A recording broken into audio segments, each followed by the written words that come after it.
Creus que la idea que et pot retirar ja l'has tingut? No, o sigui, les idees no valen res. O sigui, no...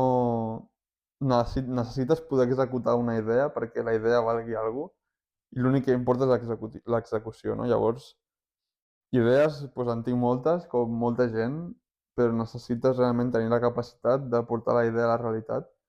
Llavors, no crec que la idea que em puc retirar ja l'hagi tingut, perquè simplement mm, no hi ha res ara mateix que tingui al meu cap que digui val la pena que ho deixi tot el que estic fent per anar full time i portar això al següent nivell I tornar a començar, i sí. jubilar-me després de fer això. Llavors, com que no hi ha res que estigui en aquesta situació, doncs les idees van i venen i el dia que hi hagi una idea que amb la meva execució, que també és molt important, doncs pugui ser una cosa que Un combinades win-win, un win-win. portin a una possible empresa que em permeti retirar-me, doncs llavors es farà, no? Però les idees jo crec que S'han d'executar. no valen res.